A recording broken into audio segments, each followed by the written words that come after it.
What's one skill that people could use in the real world to help them transform their life? Validation. Very important if you want to get people to listen to you and to collaborate with you and to work with you. And there's a science to this. Dr. Caroline Fleck is a licensed clinical psychologist, executive coach to Fortune 500 leaders, author of Validation, the new psychology of influence. Dr. Caroline Fleck. People can tell when you are listening and coming up with your rebuttal. You have to listen in such a way that projects curiosity. And we know how to do that. If I'm sitting across from someone and you're talking to me, the game I'm playing in my head is figure out this kind of two-part riddle. What's your point and how do I improve upon it? So validate their point first. And then if you're trying to influence or persuade to seeing something differently, how do you move them in that direction? That's when I pivot to more like...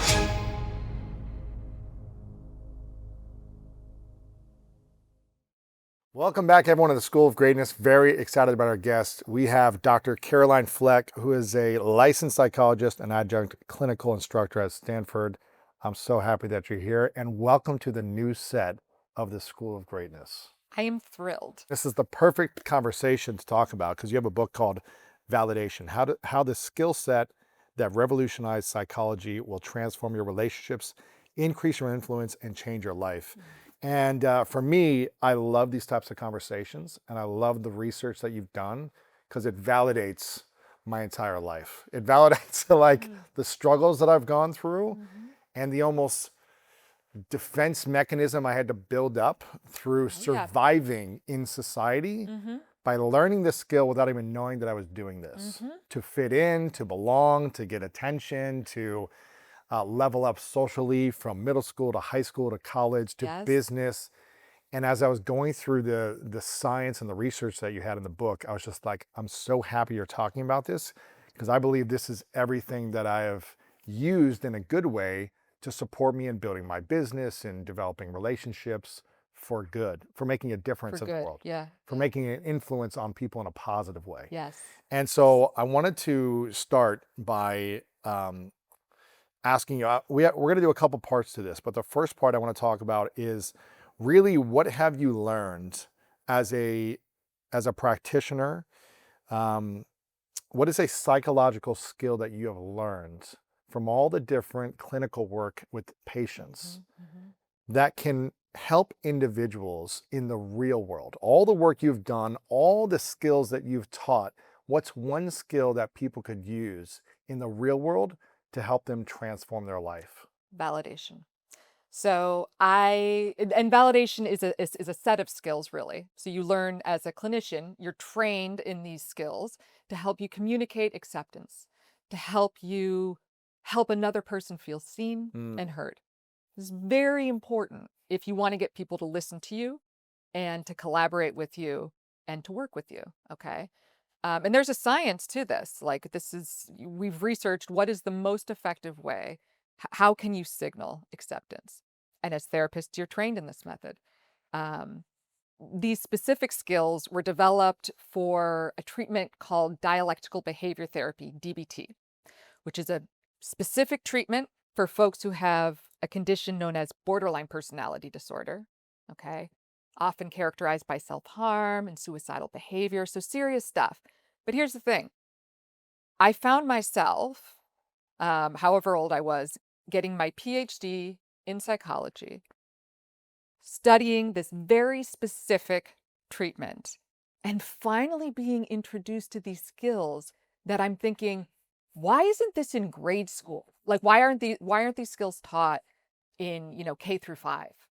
Why am I just hearing about this now? And this is the path it took for me to get this information.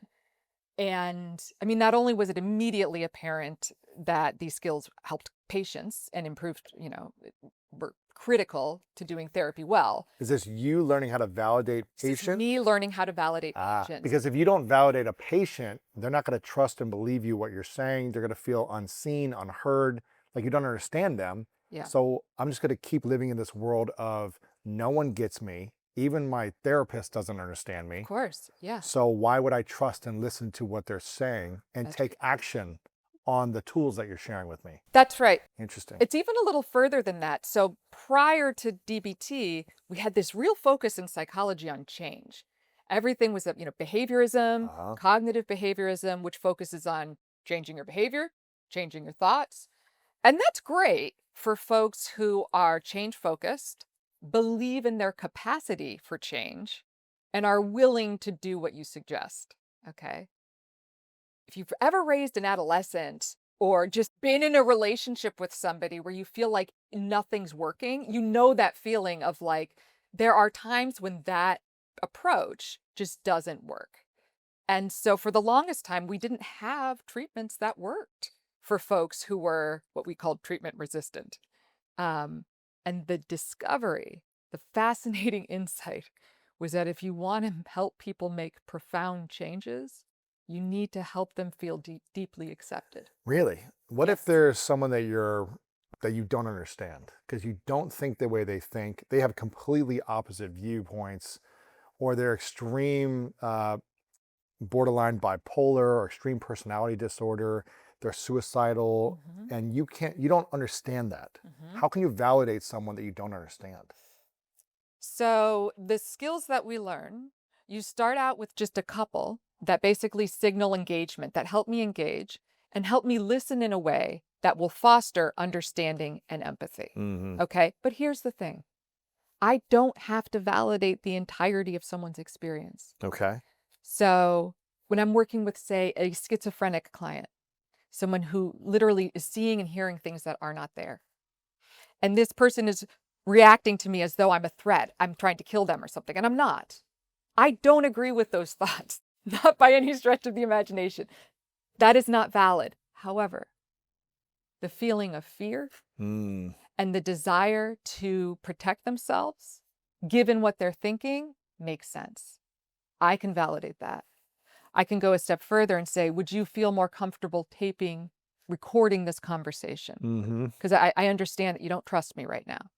And if I wasn't feeling trust towards the person who I was talking to, I might want some recording so I could go back to it. To make I'm someone more safe feeling. right. I'm not saying I agree with your thoughts, but I see the validity in your feeling and I can attend to that.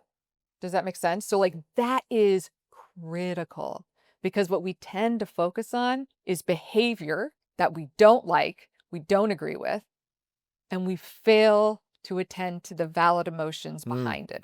What would you say then is the step-by-step process for making someone feel seen and validated? Okay.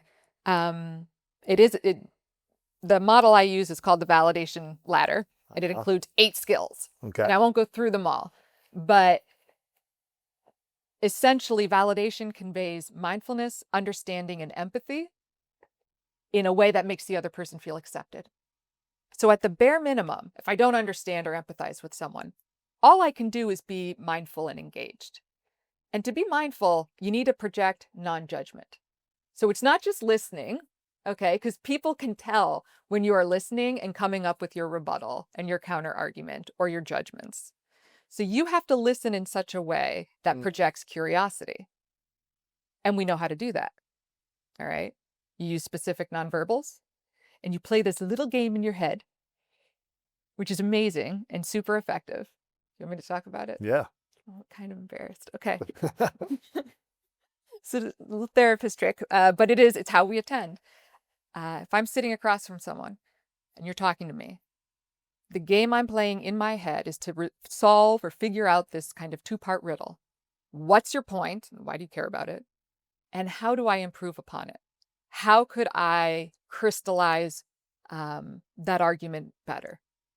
I'm giving you the benefit of the doubt that you're just thinking on your feet and you're throwing all this together. So in my mind, I'm thinking just how do I make this point better than you're making it now? It's kind of like when you're in a debate and you have to argue a position you don't necessarily agree with, right? Like why you should smoke. And you're just your job is just to kind of formulate the best argument you can. That's essentially what you're doing. So you start asking questions to try and understand their position better. And you're just tweaking it and tweaking it. If you watch great interviewers, like late night hosts, you'll see, you can see them playing a version of this game. They're trying to pull out the best interview they can. Doesn't necessarily mean that they agree with what the other person is saying or whatever. They're just trying to crystallize that message And that informs how they listen and then the questions they ask. And without fail, there's a sense of genuine curiosity there because it's genuinely there. Yeah. But if there's someone that you're working with, Sure. whether it's an elite executive or someone who's suicidal, and they're trying to make a point, in your mind, you know that's not what they need to be thinking about. It's actually hurting them or blocking them from creating what they want. Sure. How do you play the game of validating their point when you know it's hurting them, or it's a false belief around something, or it's not the truth that's going to support them and setting them free emotionally, psychologically? How do you play that game and then empower them to think a different way? Okay. So as I'm playing that game, I'm just asking at this level, it's just kind of mindful awareness that I'm projecting here. And as I'm listening, I am hearing the emotion. I am starting to make connections in my head. I am looking for what is the kernel of truth in what this person is saying. Where is this coming from? What is the feeling behind this? What function does this behavior serve? With suicidality, it's often relief from pain. All right.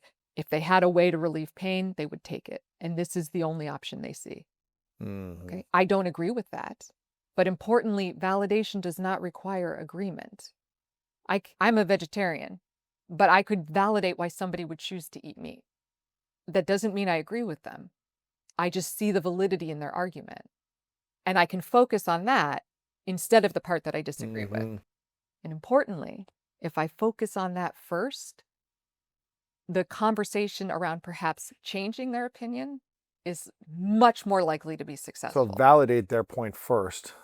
Validate the valid, yeah. And then if you're trying to influence or persuade to seeing something differently, how do you move them in that direction? That's when I pivot to more like behavioral stuff, okay? So that would be, we have all sorts of reinforcement, shaping that we do to try and kind of nudge the person in the other direction. But the interesting thing is the person will just be more receptive to you. You're curious, they absorb that curiosity. So one of the other mindfulness skills we use here, there's that attending one, and then there's copying, which sounds so weird. But let me tell you, if you are like up at night, you can't sleep, Google the research on mimicry or copying. It is fascinating stuff. Like simply copying another person's body language, okay? Does it get too weird if you're copying everything though? It does, Like I scratch, you scratch, I switch my feet, you Yeah, switch your it feet. does. I shift, you shift. It would, but here's the thing. So as soon as if we were talking and I was starting to feel like, ooh, this isn't going well, I would in my head just say like copy. I'm not going to be too, drilled in, but I just give like myself a message, copy. For you to copy For me? me to copy you. Okay. I just tell myself copy. And I slowly start to assume a similar position. Okay. And I'm intentionally doing that because I'm trying to attune to you. And this isn't me just being weird. Doing this activates mirror neurons, wherein as a result of copying your expression and your body language, I will start to feel, I will start to taste some of what you are experiencing. All right. That is how mirror neurons function. We are designed to copy. Babies mimic the facial expressions of people, of their parents and caregivers.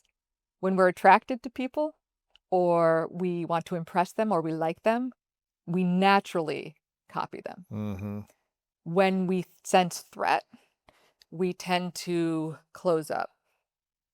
And interestingly, those are the moments, oftentimes, conflict, right? Where connection would serve you best. It's just not what we're wired to do. Yeah, because we're in the defense. That's right. We're guarding, protective. So copying is it similar to mirroring or mimicking? Mirroring, and mimicking. What is the science behind copying or mirroring that shows you how much more influential you can be in any relationship? Oh my gosh. So I'm trying to think of some of these really quirky studies.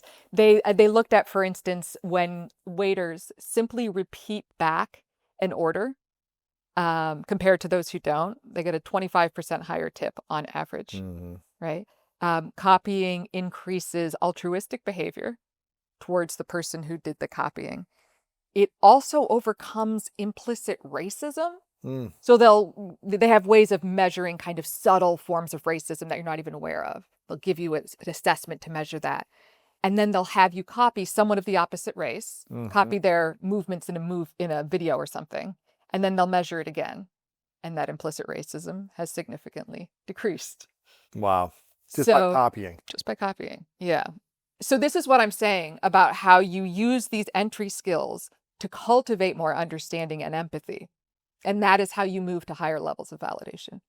Because my full-time job is working with people who are saying, doing, and believing things that are distorted to the extent of being pathological.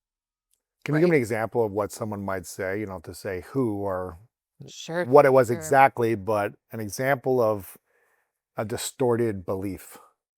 Well, Caroline, it's clear. I guess this is done. I guess we're not working together anymore. Me saying, I'm sorry, what happened? I emailed you yesterday. You didn't respond? Didn't respond to me? Oh, I'm so sorry. I had so many. Immediately, I'm getting defensive, right? I am so sorry. I had so many. You know that I self-harm. Wow. You don't care. You don't care. You think this is fun. You think this is fun. Just really kind of. Wow. Ramping it up, taking it to a whole nother level. It's like a different world in their mind, right? It is. And in my heart, I'm feeling responsible for what's going on For them here. harming themselves mentally, potentially physically. Wow. And then like, I need to get this under control. So it's those types of situations. And if these skills work in those situations, their potential when the stakes are much lower and folks are much more rational is significantly greater. When someone's more receptive. Exactly. Less aggressive or less or just in the same world as you. Yeah. Mentally, Yes. emotionally. Yes. I mean, it's much easier. Interesting. But if someone's extremely combative or in a completely different world like that, how do you walk them off the edge? I mean, not physically, but how do you walk them off the edge, I guess, pull them back into a place of getting back into a reality? Or is that not even possible for some people? There's a lot of different things that go into that.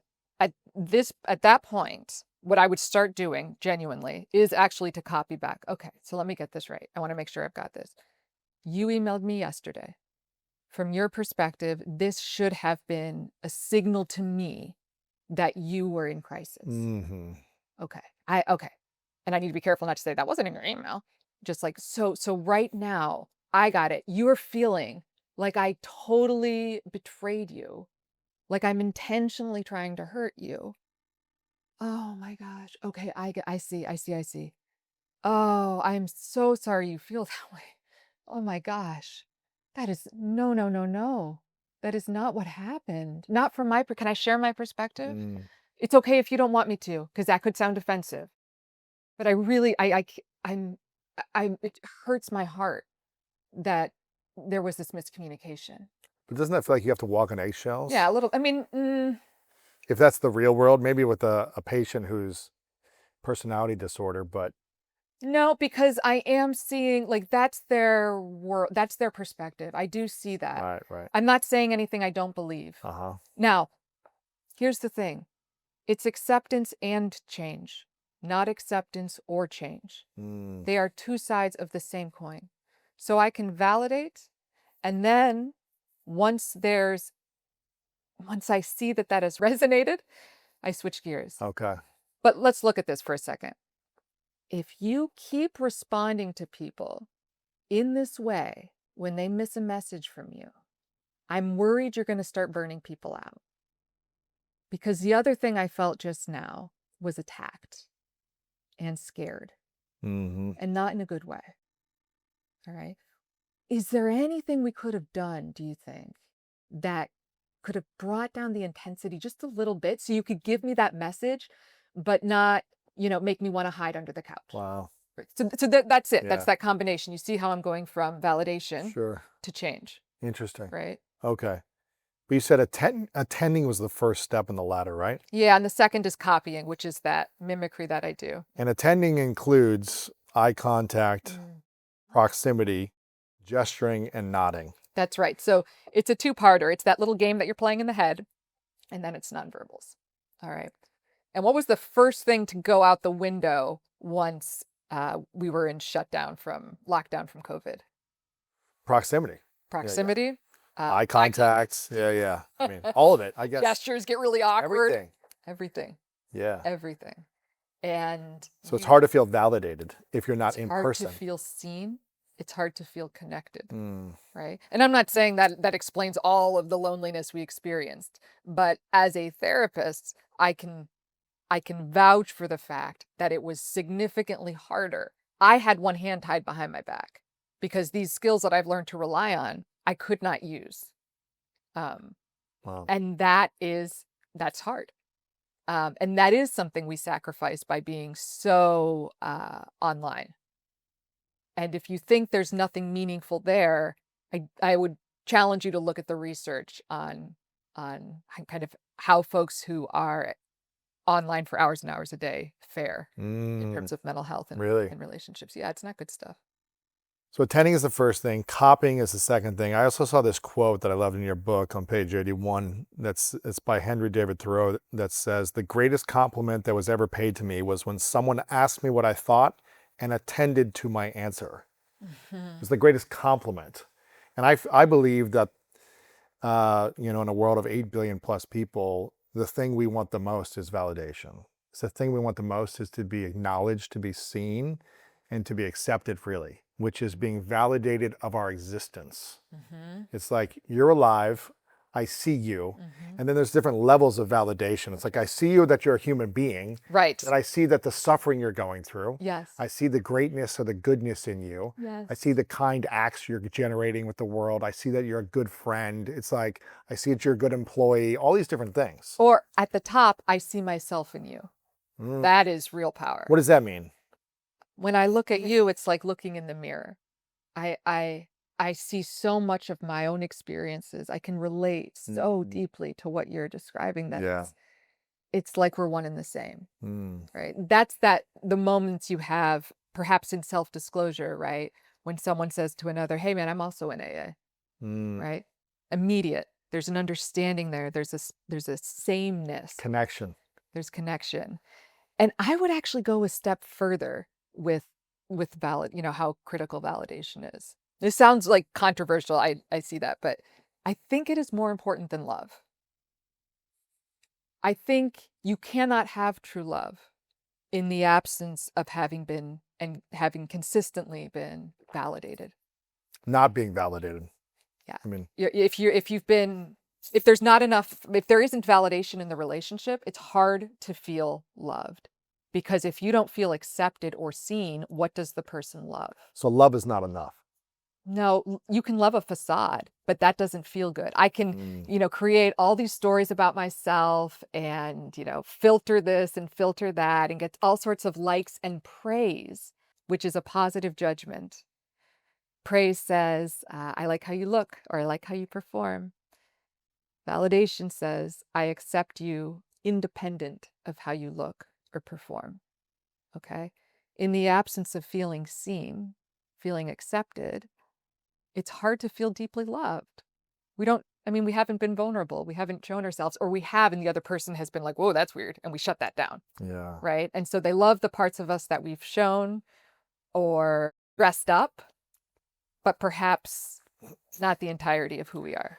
I'm curious if you have behaviors that are not verbal to validate someone, whether it be mimicking or copying. Is that a way to get someone to be more attracted to you? Yeah. So the research on attraction is often with copying. So we are more attracted to people who copy us, which is like just if you're going on a first date.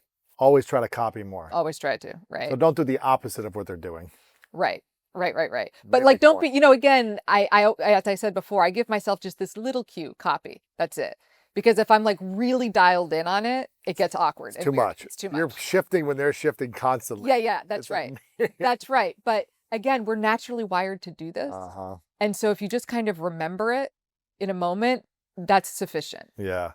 I mean, when you see someone smile, you tend to smile back. Yeah. It's like, it's just a quick mimic. You see Yeah, someone that's right. walk at you, unless you're like guarded that day and you're like, don't look at me. But if you have an open, relaxed state of being, That's right. you're more willing to smile when someone smiles at you. A quick gesture, right? That's right. We see it as almost a common courtesy, Yeah. but it is at a deeper level. And when it's used more intentionally to kind of establish connection, it can be used in those ways. So after attending and then Mhm. copying, what would be the next level of validation? Yeah, the next level up is to show some degree of understanding, right? And usually this is like logical understanding, cognitive understanding. I can see how you got there, right? And there's a couple skills here. You can do the anyone in your shoes would feel that way, right? Like anyone in your shoes would be probably anxious about this set coming together That's interesting. last minute. Yeah. As opposed to saying, I can understand where you're coming from, you'd say anyone in your shoes. Is that what You can do anywhere in your shoes. A way more effective way to do it is like, oh my God, yes, I would be so anxious too. Like, me too. If you think about going to a doctor and them saying like, if you're like, yeah, I don't know, I think I don't know if I should get a second opinion. You should absolutely get a second opinion. If it was my child, that's what I would do. Right? We're like, yummy, that feels good. Right? There's this sense of like, okay, I'm valid. What I'm thinking is valid. It's reasonable. I'm not being dramatic. I'm not being X, Y, or Z. Yes. That's kind of what these understanding skills communicate. One of them happens to double as a Jedi mind trick. I've just got to warn you. What's that? Proposing. What's proposing? Proposing is when, I was playing that little game in my head earlier where I'm trying to figure out like, what are you thinking? Why does this matter to you? I don't answer. I don't actually communicate any of that. This is all just in my head to keep me engaged. But if I come up with some stuff, I can throw it out there and see what sticks. I can propose something you haven't said. All right. It's also known as like mind reading. Can you give me an example? How do we mind read someone?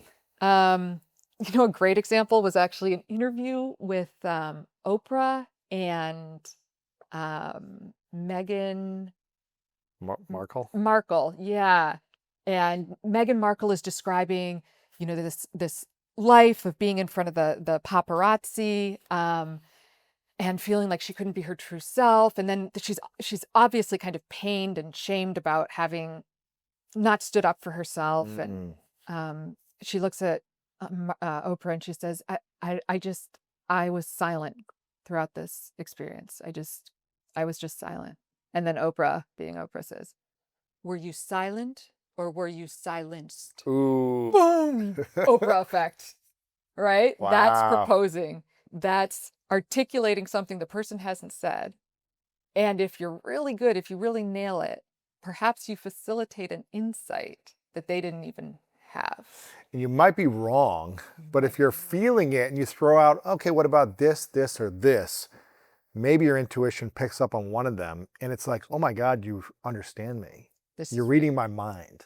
So this is such a critical point. I'm glad you dialed in on that because I can't emphasize enough. These are skills, all right? And to develop any skill, you've got to strike out, right? Yeah. Usually if it's a skill for like a sport or something, you're getting coaching on the side. As therapists, I'm getting a lot of coaching on the side. And you're just taking that feedback in to sharpen those skills.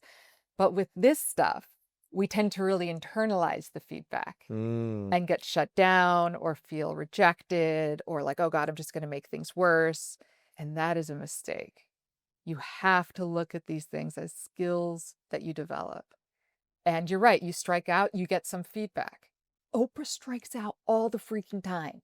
It's amazing. Like, go watch these and she just throws things out and it's just like, no, I wasn't scared. I was humiliated, And she's like, humiliated. She goes back down the ladder, copying. Humiliated. What was humiliating about it? Attending. She gets more information. She gets more, and then she tries again. Doesn't stick. She drops down that ladder, starts back with just being mindful, and then tries again. Yeah, you got to attend. The mindfulness is about attending and copying, right? It's like, how can I be present with you is what I'm hearing you say. Yeah, be curious. How can I focus on you rather than think about myself or what I'm going through or what I want to say in this moment? That's right, yeah. How do I be curious and continue to follow up with asking questions as opposed to acting like I'm smart and having the answers? Yeah. So that's the mindfulness part of this ladder, attending and copying. Yeah. But when you propose something, it's like you're trying to understand them. You're trying to show that you understand. That's right. By proposing, when you were feeling this, when you had your child, I'm assuming it was a lot of anxiety, but also a lot of joy at one point. And maybe you can be like, no, it was a nightmare. Like the whole 24 hours was Right. not joyful. And I thought the baby was going to come and I was going to have this connection, and I didn't. Yeah. Right? Some women say that. Yes. Another one was like, it was amazing, this spiritual moment, and then brought him to my chest, and I felt one with my child. Yeah, great example, So it's right? like showing a few different options, but you might be wrong. Now, here's the thing, though. In a perfect example, what most people do in that first scenario, when they said, "Oh, you must have been so excited," and the person goes, "Actually, no. I struggled with postpartum depression." They go, "Really? Oh, Next topic. hard. Yeah, Yeah." yeah. And they don't. They just don't ever try again to show understanding. They're like, "Okay, I don't get it. I don't want to make things worse," and that is the biggest mistake. You've got to stay in the game. Just take it as feedback. Clearly, you weren't paying close enough attention. So go back to those 2 skills, keep working them, and then go Start up again. again and ask questions again. Yeah, yeah, Copying. Oh, tell me, what was that like? yeah. Yeah. And Oh so my this gosh. is like, I talk about each of these skills individually, but the real skill is being able to kind of like move between these things Interesting. and know how to course correct. So every day we are in relationship with others when we're around other people, whether we know it or not. We're either validating or not validating someone. Right. Or at the worst, we're invalidating them. Invalidating, right? Right. And I would say that the quality of our life is related to our ability to validate effectively, it sounds like, with the people in our life, Yeah. right? Friends, family, Yeah. teams, employees, bosses, Yes, whatever it is. Yes. If we're not attending and listening, if we're not able to contextualize or propose opportunities for people, then we're probably not going to be enjoying our relationships that well. Yeah, that's right. We're going to be struggling. Yeah. And what is the next level from mindfulness to understanding? What is the next level of validation that you So talk at the about? top, you've got these empathy skills, and they communicate mindfulness, understanding, and empathy in one fell swoop. This is powerful stuff. It's also at like the top of this, if you visualize a ladder. So you can imagine when you fall down from a high position, it hurts. Yes. So if you strike out with these, it can be a little ugly. All right. And they're not all super intense. Some of the most basic ones are just like emoting, like expressing your genuine emotion. Okay. But I'm trying to think of, I almost need to like show you what it looks Give me an example. Yeah. There was a great example of Jon Stewart actually talking to Congress on behalf of the 9/11 first responders. And he's advocating on their behalf. I remember that. And it's very, he's Jon Stewart. He's incredibly articulate, very eloquent. Passionate. But Yeah. as he's talking, he starts getting choked up. Mm-hmm. He just gets so mad. And it's just such an injustice. And like, holy cow, you can feel how much, like, he just so swiftly validated their outrage, their sorrow, the injustice of it, simply through his emotion, right? He broke character from his like standard, Jon Stewart. Like that was not who showed up. It was a person who was deeply vulnerable, and it was clear that he was deeply affected by their experience. And that's kind of what it can show. It doesn't have to be negative emotions. Like I'm a big one for jumping up and down and like high-fiving and hugging. It's just like it's breaking character, I think. Expressing yourself, emoting. Okay. Yeah. What is disclose? What does that mean? Like self-disclosure. Okay. So that would be, for instance, I struggled with depression for about a decade. You personally? Yeah. From when I was 15 through about 26. It's one of the reasons I wanted to become a psychologist. To understand your own suffering, your own pain? I mean, I'm kind of a jerk. Yeah, like I wanted to see if I could treat depression on some level, in part because so much of what I received felt damaging. In retrospect, I felt invalidated by most of the mental health providers I saw. There was this, and I can see it. I was high functioning. There was this disconnect between like, you look fine, what's wrong? And the fact that I'm saying like, no, I'm really struggling. I'm really struggling here. And And so I felt dismissed. I doubted if this was even real a lot of the time. There was this whole narrative of like, what's wrong with me? You've got everything. Like, poor you. You know, it's just, yeah, it was just swirling around my head big time. And fortunately, I got treatment and got better. And now when I work with clients, and I've got someone who says, you know, like, you couldn't possibly understand. You're sitting here and you're with your degrees behind the wall and you think you've got it all. And I say, yeah, but I had ECT for depression. That's electric shock therapy. Wow. Okay. That's a big deal. I understand suffering. I understand being at that level of pain where you would do anything to relieve it. And it kills me that this person I care so much about is in this exact same situation. But I got through it. And I won't quit. I will do whatever I can to see how to get you through it.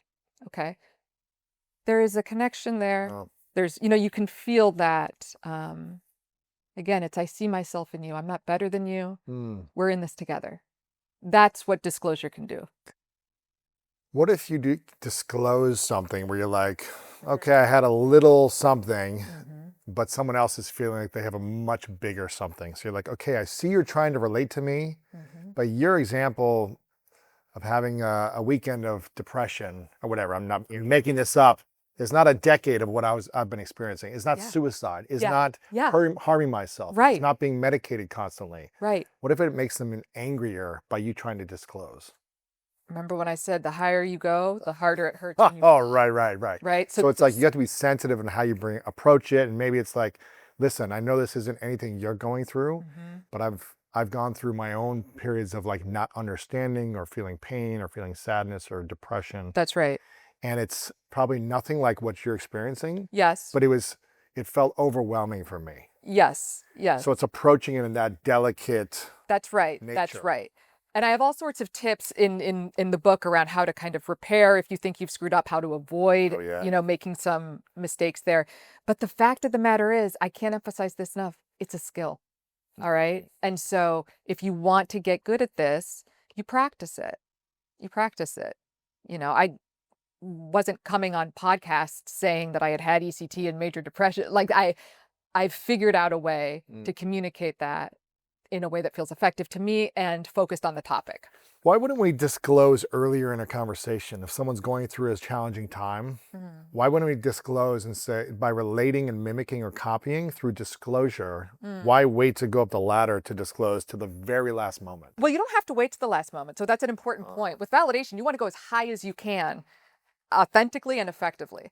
So if I get it right away, I could go I could go for it. Right. But if I don't have rapport with the person, right, and I don't know, so I made that mistake actually once with emoting that I remember with a client, whose mother had come to see me. Her daughter had gone to one of these like wilderness programs, which are just a complete scam. She was there for 8 weeks, came back and attempted suicide and was in the ICU. Wow. And mom was devastated. Mom's seeking treatment for her. And she's telling me about this. And I'm allowing myself to just kind of tear up a little bit. Interesting. Okay. Because I am feeling like I hate the system and this poor kid. I'm just having all this stuff.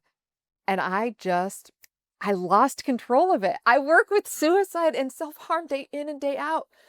But I just got worked up. I lost the...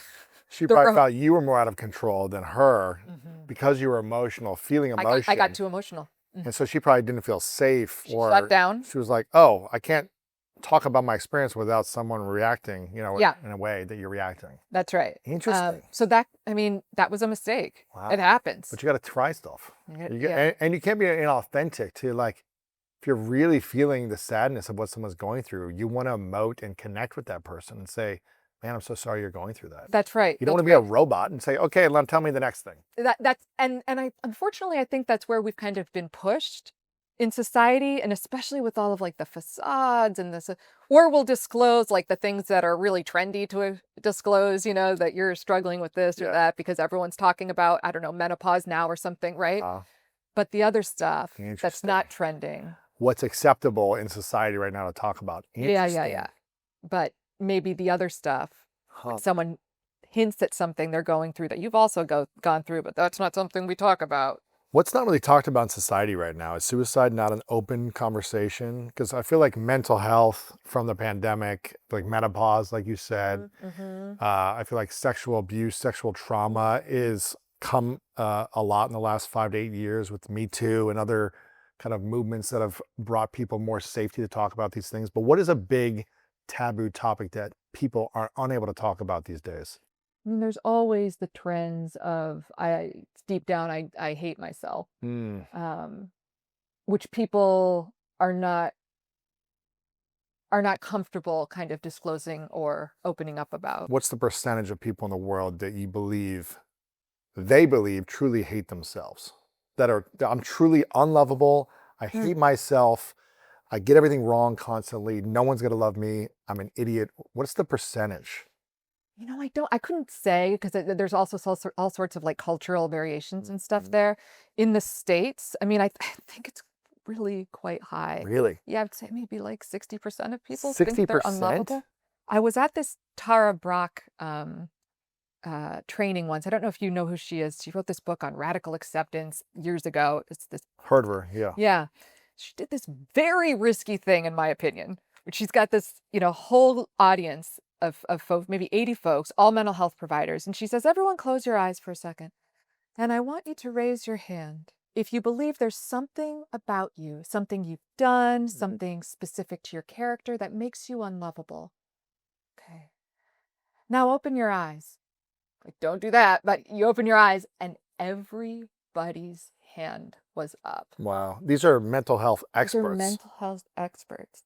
Trained psychologists or therapists or teachers. Yeah. It was one of the most kind of moving, insightful moments of my life. Really, it was like, oh, this is deep.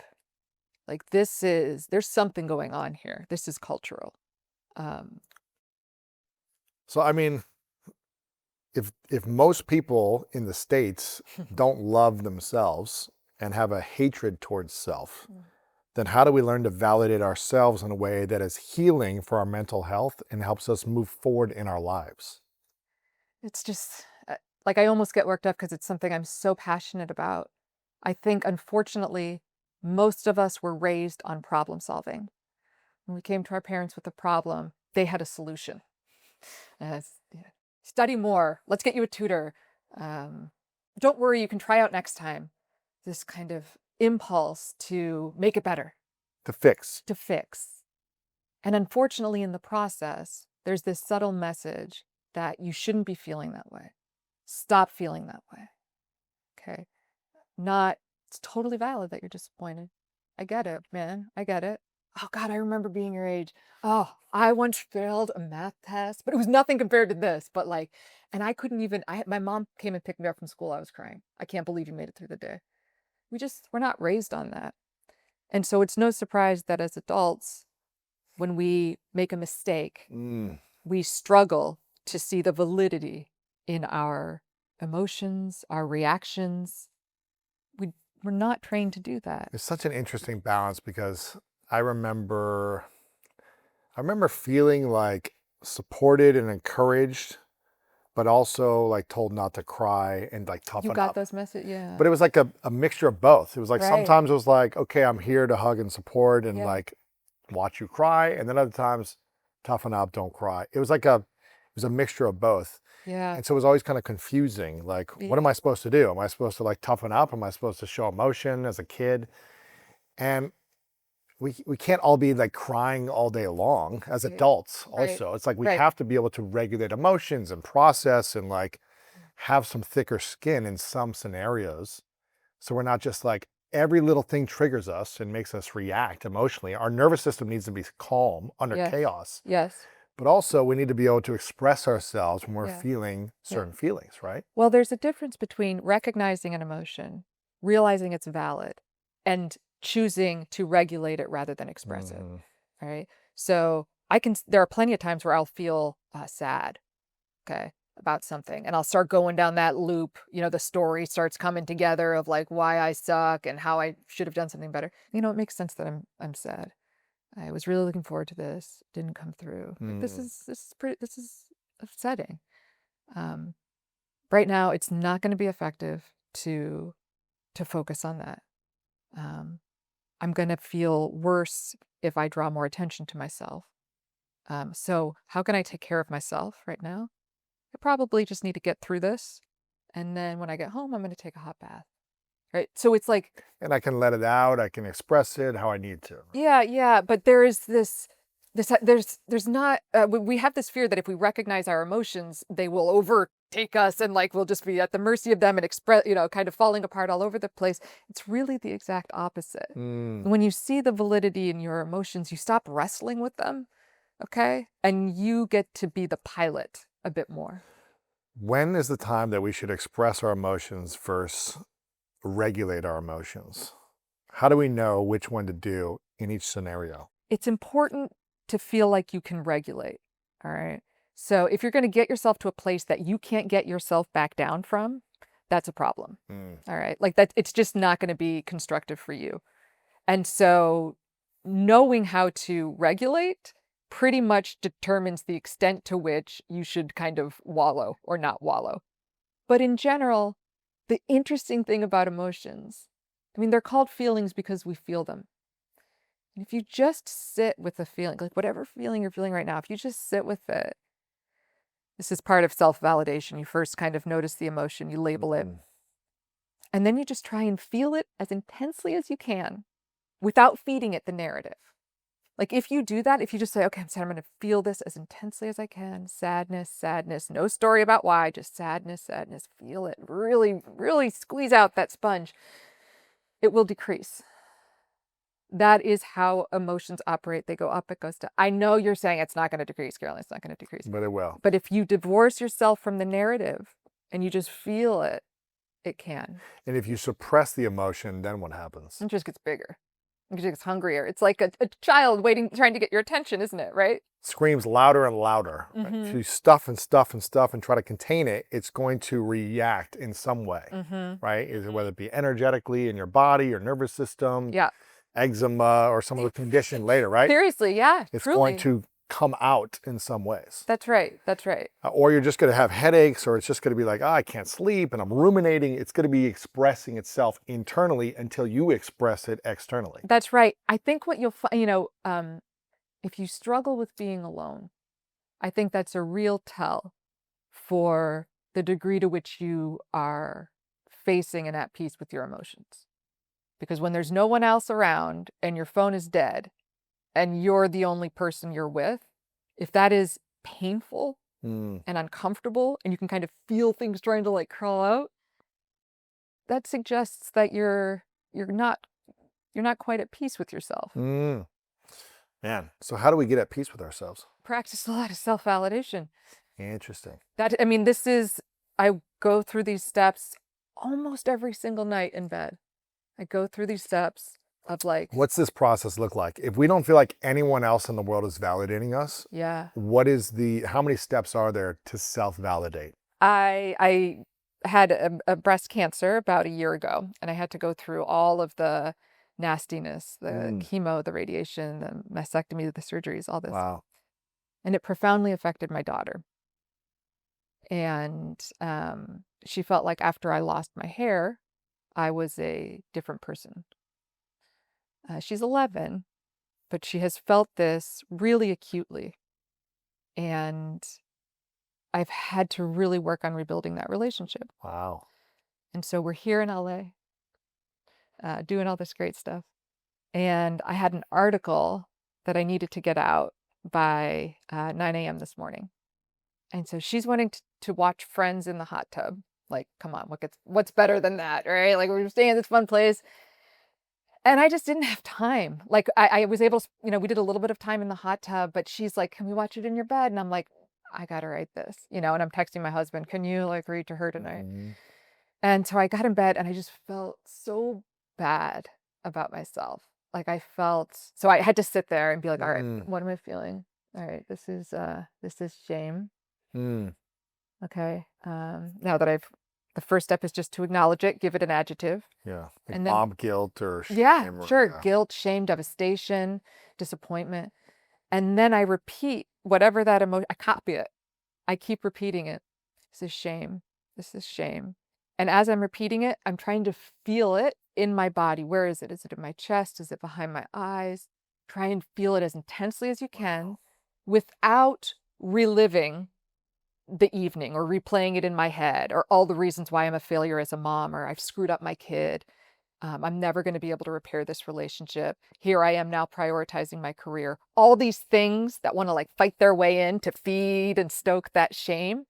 I'm just putting them over here. And my mantra is, this is shame. This is shame. Feel it. This is shame. Feel it. And it goes up and it does come down. And once it comes down, I need to look for the kernel of truth in that shame. Where is it coming from? Why am I feeling this way? Well, of course I'm feeling shame. I'm not being the type of parent I want to be. Mm, Like that makes sense. There's a lot of societal expectations around being a mother and a working mother, what that's supposed to look like. And I don't feel like I'm measuring up. That shame makes sense. Okay. I get where that's coming from. If I were to look at this from the outside and see a friend in this position, I wouldn't think they were a bad person. yeah. I would have empathy for them. Okay. So I do this kind of understanding, kind of looking for the validity in the emotion if it's there. At the same time, maybe challenging it if it's not serving me. And then the most important things I do are kind of the last two steps. And the first is to take action in some way to self-soothe. Mm, Okay, so I'm usually lying in bed when I do this, so I'll do like soft touch. So rubbing your shoulder, hand on the tummy, whatever it may be. mm. And then you got to pay that forward. You got to do something with that negative energy. So if it's during the day, I would go and I've done all sorts of wild things to like, everything from working out to fostering kittens, right? Trying to just do something I wouldn't have done that day were it not for this suffering. Interesting. And last night it was just a loving kindness meditation. So I thought about all the mothers out there who had cancer and who were also struggling, and just like imagined like let me take that on, and like let me just imagine them being more at peace. Wow. And that's it. But so that's like it sounds really Process. Yeah. yeah, it sounds kind of exhaustive, but like it's so soothing. Well, I mean, it's not exhaustive. I think it's necessary, and it should be as long or exhaustion as it takes until you get back to peace. Yeah. So there's no better place to be than at peace. And Yeah. if you're in stress, then it should take as long as it needs to of your time and attention to get Yeah. back to regulating your emotion through expressing your emotion. It's such a good point, right? Like there doesn't have to be this stopwatch. It doesn't mean, I should be in 2 minutes. I should be back to like perfect. No, it's Right. like, it might take hours. It might Yeah. take days sometimes. Yeah. A case like you've been through, it might take a year Yes. longer to process a complete transformation Yes. of who you've become. That's and so your validating. and your by the way. and your daughter thinking that you're a different person, whether it be physically or emotionally or just like energy wise, Yeah. and you having to grieve the person you once were and the relationship you once had with your daughter, and create a new person inside of you and a new relationship with your daughter, It right? was so validating. That was like really good proposing. That's good. That's good. Though, like I felt that. I mean, I feel it with you opening up, because I'm like, I can't even imagine what that would feel like, having a daughter where you have a certain relationship, and then all of a sudden she says, "Mommy, you're different. What happened? Like, why are you different? What's wrong? Like something wrong, or you seemed off or something." Nobody Whatever it else is. sees it. Like, why doesn't anyone else see Yeah, it? Like, yeah. you're not the same person. You're a different person. But you're not the same person. I know. You had to let go of an old way of being physically Yep. and transform into a new human. Yeah. But you know what's so fascinating? Despite having written this book and knowing all this stuff, there have been times when my inclination has been to say, like, no, honey, I am the same person. Mm. Okay. I love you just as much as I did before. And that is invalidation. You probably love her more. I love her more, right? But me saying, no, nothing has changed, Oh, I'm dismissing her emotions. I'm you saying are. they're wrong. Yeah. And I have done that. And then I have followed up the next day to say, last night when you said this to me, my knee-jerk response was, I haven't changed. And that is not fair to you. Like, and I said that you must feel like you're grieving a parent that's still alive. Like, that is some heavy stuff. I know that feeling. Yeah. Yeah. And I don't know how you're dealing with it. Mhm. So you can screw it up in the moment, as I have, and every single parent will. Yeah. But you also have those opportunities to circle back. Repair. Yeah. Repair and reconnection and bring you even stronger together the next day or the next month or whenever you decide to repair or reconnect Because and revalidate, right? that's right. Because that's what I want her to do as an adult. Mm-hmm. I want her to circle back with people when she realizes, ooh, that was invalidating or that was unkind.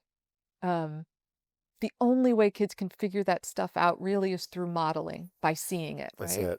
That's it. What would you say then is the difference between validation and persuasion or influencing someone? Mm-hmm. Like if you want to get something out of someone, Yeah. maybe not in a bad way, Mhm. but you're trying to create an opportunity, try to create a connection, you try to make an introduction, you're trying to get a deal, whatever it might be. What's the difference between validating versus persuasion and influencing? Well, the two are not mutually exclusive in the sense that people are more easily influenced by those that they trust. Okay, that is just a fact. If you trust that I understand what it takes to run this podcast and I'm the best podcaster in the business, you're gonna trust my suggestions. You're going to be more likely to be influenced by me. Okay, so those two things kind of do go together. Yeah. But influence is kind of a change agenda. Like I'm trying to push you in some direction rather than the acceptance of just what is. Maybe if you're, the experience with your daughter, or if you're working with a patient who you're trying to influence to take a certain action. Yeah. Whether it's be in intimate relationship with you, with your daughter, or someone in your life, or a patient or client that you want them to take action. Yeah. How do you then shift from validation to let's take action on the next step together, or you need to take action on the next step? Yeah. So it just kind of, the one kind of bleeds out of the other, as I kind of described earlier with that one patient. It's this like, oh my God, you're like, I totally see where you're coming from. I totally valid, this is all valid. I see you. And I think, once that's, and I keep saying once that's landed, and like, to me, it's really clear. Having done this a lot, there is a look. You feel it. You feel it. Yeah. There's a moment. And after that moment, then there's a door that opens. And you can say like, but is there a better way for us to come at this? I think that if you had, okay, so imagine if you could regulate, like if you could just bring down that intensity, you wouldn't have come at me so angrily, right? I think that's what we need to work on. Oh, I actually just read this article about, there's this technique you can try called the mammalian diet. When you put your face in cold water and you come out, it drops your heart blood pressure and then you feel better, whatever. So then at that point, I transitioned into, skill building. Solutions. Mm-hmm. Yeah. Let's try this. Let's try that. Interesting. Yeah. Okay. Thank you so much for watching this video. I hope you enjoyed it, and let me know in the comments below your biggest takeaway. If you haven't subscribed to this channel, make sure to click the subscribe button right now, like this video. And also, if you're looking to create more financial freedom and live an abundant life, then make sure to get the new book, Make Money Easy, right now. The link is below. Go right to Amazon, get your copy, and I can't wait to see you in the next interview. The more we pay attention to synchronicity, the more we are able to perceive synchronicity.